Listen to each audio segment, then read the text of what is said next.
Okay, and we are live. So, this is going to be my second presentation that I give to you guys, and we have an exciting one. We have an exciting video today. We are going to be talking about the anterior mid-cingulate cortex. In other words, or shortened, the AMCC. The AMCC is located in the prefrontal cortex and also takes place in a part of the limbic system as well. So that's where you house like the amygdala and the hypothalamus and whatnot, and those drive emotions and memories. So remember those things. And the prefrontal cortex, the prefrontal cortex, for those of you that don't know, in the developmental time space, especially for men, you'll see complete growth and maturation in around the year 25 of your existence. So without further ado, we're just going to dive right into this topic of the anterior mid-cingulate cortex. I'm going to bring up my notes very quickly, and we're going to start talking about this. The anterior mid-cingulate cortex, the tenacious brain, how the anterior mid-cingulate cortex contributes to achieving goals. So when you think about goal orientation, let's have two vocabulary words that we want to think about. We want to think about tenacity. We also want to think about apathy. Tenacity is your ability to work through hardship and move past that hardship. And then apathy is you have that hardship, but you wither away, you withdraw, you don't go about overcoming. So you experience hardship, you wither away, you draw back. That's a no-go for anterior mid-cingulate cortex growth. And for those of you that don't follow Andrew Huberman, I highly recommend following that guy. I am just a synthesizer of information. I am not a neuroscientist, and Andrew Huberman certainly is, but he only has a small section dedicated to the anterior mid-cingulate cortex when he goes about talking with other guests about mental tenacity and overcoming hardship. So I just want to dive into the same research study that he is quoted from, and we can just have this conversation about how to increase willpower, how to increase tenacity, and make yourselves more tenacious human beings, right? So the anterior mid-cingulate cortex has been subject to extensive scientific research. I will be referencing the tenacious brain, and which is a research study that you can look up on the NIH or PubMed. I can't remember which website, but it's one of those. The NIH, National Institute of Health, or PubMed. So remember that. And right, so tenacity versus apathy. Tenacity is going to grow that anterior mid-cingulate cortex. Remember, it's located in the prefrontal cortex, also in the limbic system, which when you think about the brain, prefrontal cortex is in the front of the brain, and the limbic system is right behind that prefrontal cortex, kind of like back here. And the anterior mid-cingulate cortex will be located in between encompassing both the prefrontal cortex and the limbic system. Right, carrying on.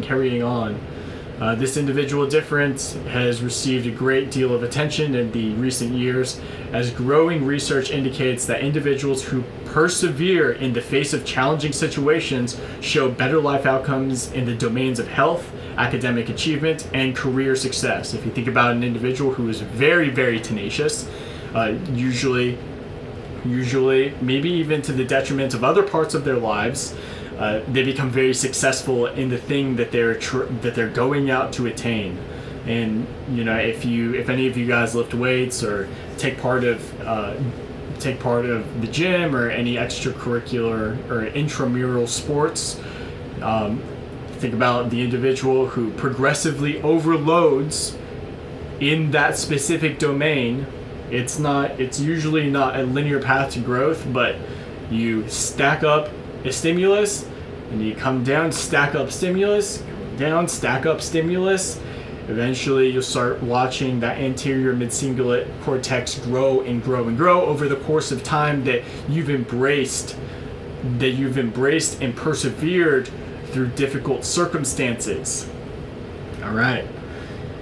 So the location, the AMCC, anterior mid-cingulate cortex, located in the anterior portion of the brain and oriented in such a manner that it's connected to other parts of the brain.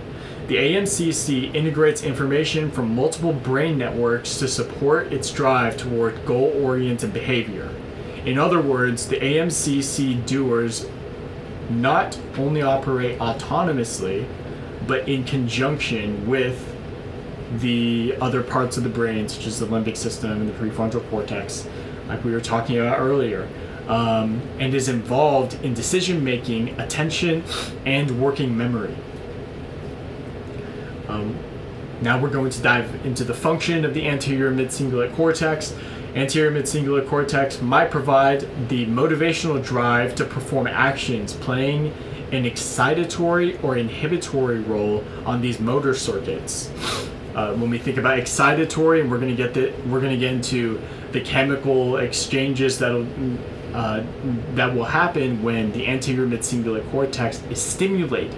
Incredible, and we'll dive into that a little bit right now. When the anterior mid-cingulate cortex is stimulated, there is an initiation of dopaminergic drive, a release of norepinephrine, and a release of serotonin. So serotonin is like the pride drug, makes you feel good about yourself. Norepinephrine, noradrenaline, gets you going, and then dopamine gives you the motivation to go forward, to go through with the action that you're conducting. All right, making good time here, 7 minutes. The AMCC also includes dopaminergic, noradrenergic, and serotonergic terminals. So noradrenergic, noradrenaline, right? Noradrenaline. For those of you that don't know, the AMCC serves to grow based on overcoming challenging events toward a particular goal. Note the words tenacity, perseverance, resilience, and drive. Activation of the tenacious brain, the AMCC region, is indicated that throughout difficult tasks, most notably through frustrating events, along with a desire to avoid said events, resulted in a positive correlation in stimulation. Chris Williamson talks about a very particular rat study where not only when the rat was motivated by a goal worth attaining, but also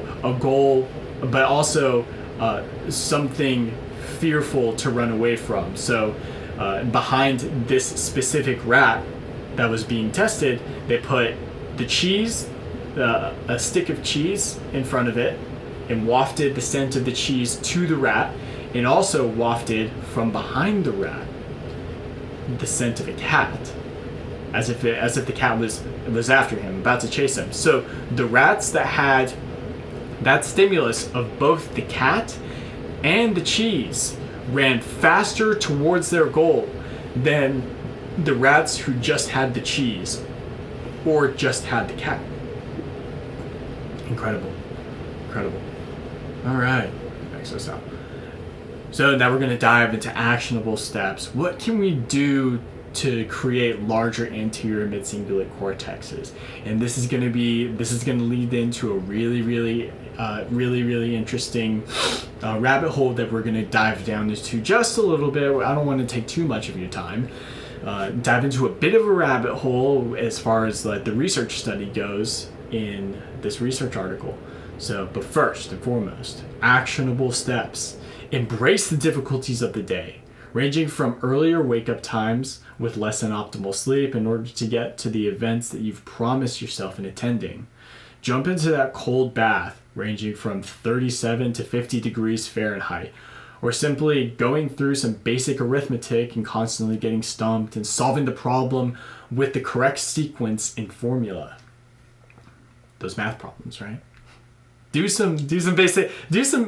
out a sheet of math of arithmetic and just go about solving those equations, and make them a little bit more difficult than what you were anticipating. Set the standard high, right? The AMCC sees no difference in any of these tasks, all of which require reasonable strain in overcoming frustration toward reaching the end. This part of the brain will showcase growth when you embrace doing these tasks, and rest assured, you do not need to enjoy them. There is no need to enjoy tasks that you don't necessarily want to do. In fact, you will have a more potent response in the anterior mid-cingulate cortex when you absolutely loathe the action that you're taking on in order to persevere, push past that goal. So the individual who likes jumping in the cold bath and understands that, hey, there are going to be a lot of implications that are positive to my health. In opposition to doing that, kind of going like, hey, I hate going into this bath. I hate going into this cold tub. It's no fun. I hate it, but I'm going to do it anyway. I'm going to choose to do it anyway. There's a lot to say about that.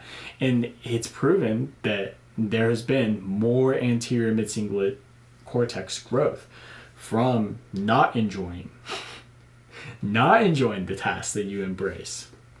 So at the end of the road of any circumstance, there has to be challenge. There has to be challenge for your anterior mid-cingulate cortex to grow. Now, last but not least, we have a couple of, we're going to dive into a little bit of the research, and I'm not going to paraphrase, I'm just going to read it word for word.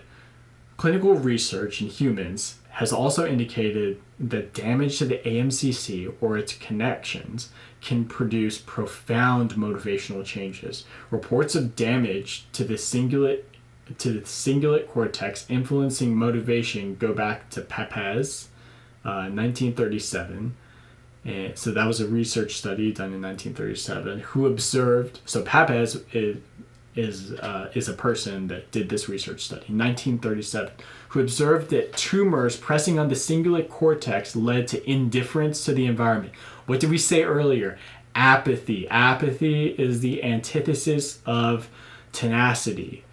So if you look at individuals, if you go on this research study, if you look at the individuals who had been diagnosed with depression prior to this study, they had much smaller anterior mid-cingulate cortexes and almost none at all.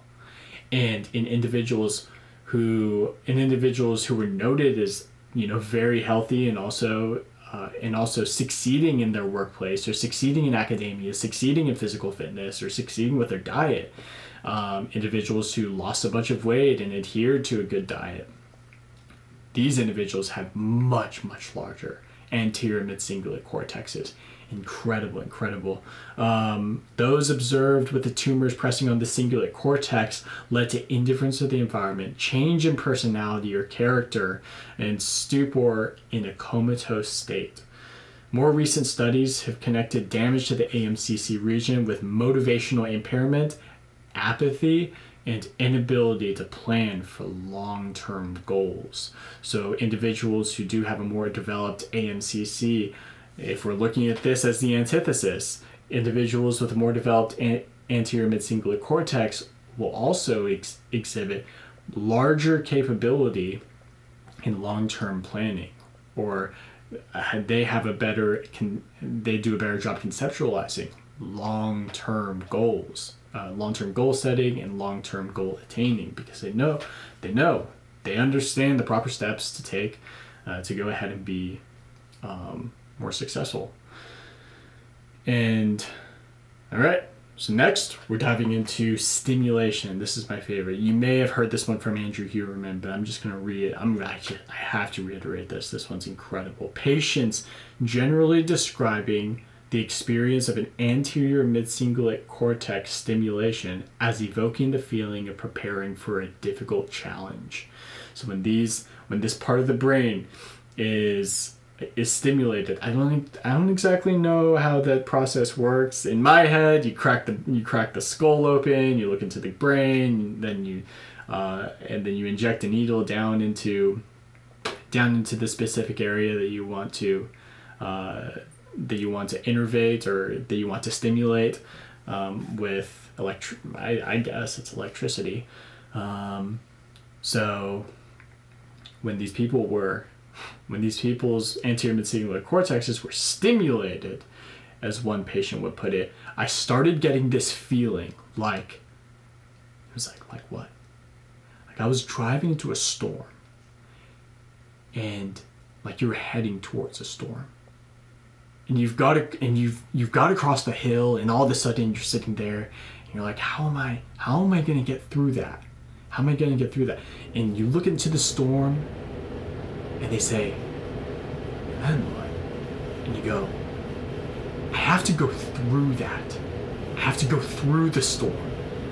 The storm is what I have to get through.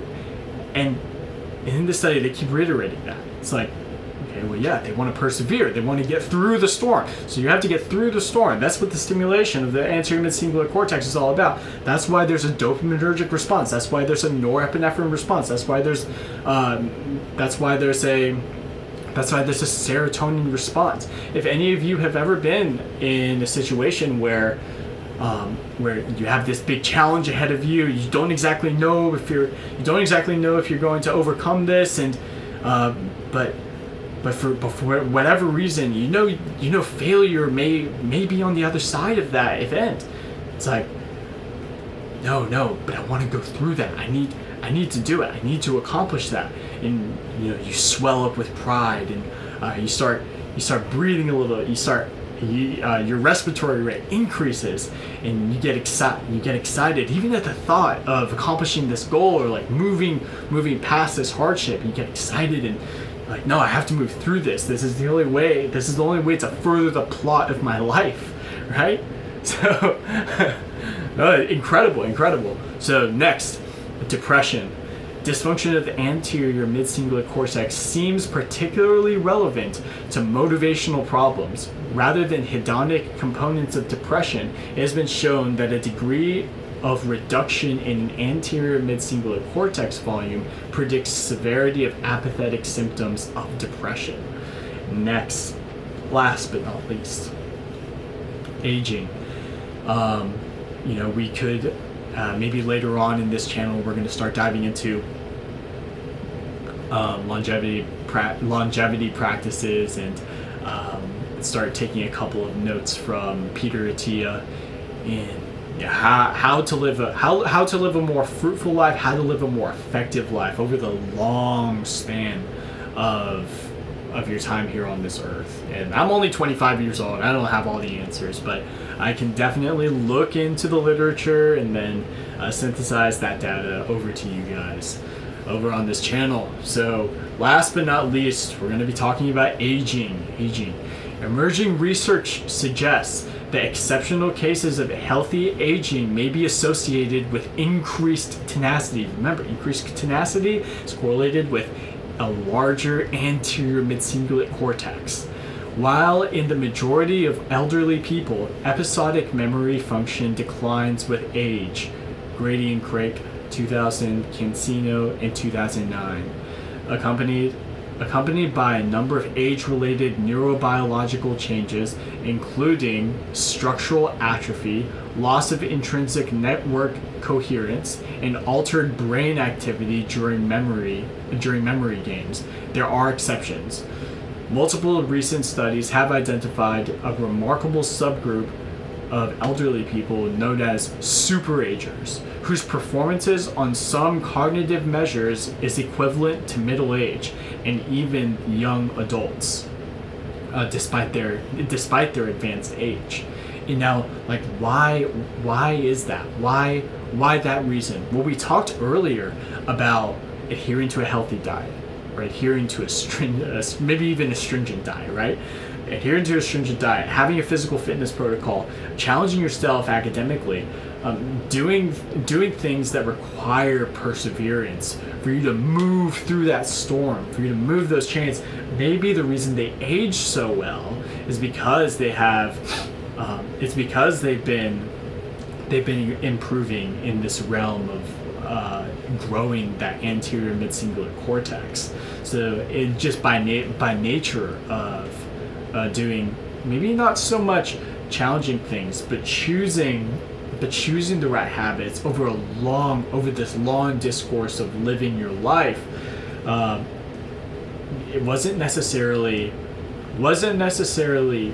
more stringent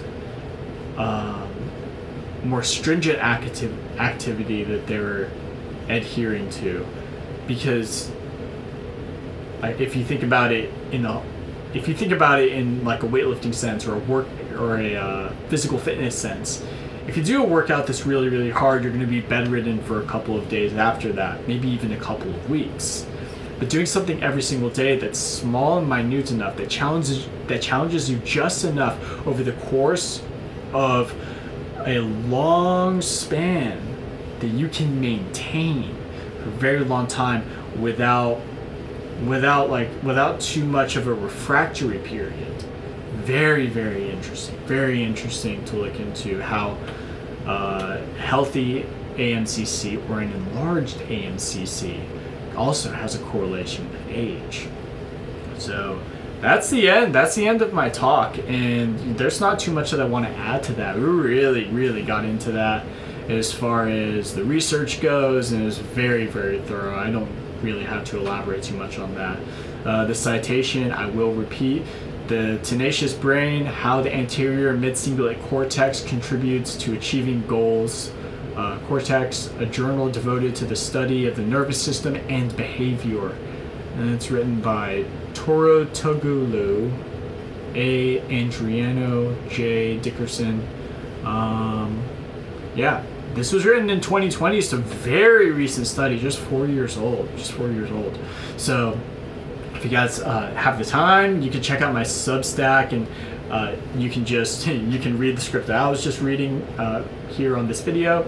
And yeah, this has been really fun to just dive into. I did a presentation over in school about this, so I was really amped to just like get up in front of the class and just start talking about this stuff. And but I'm just lucky to have an outlet like this. All right, thanks guys, peace.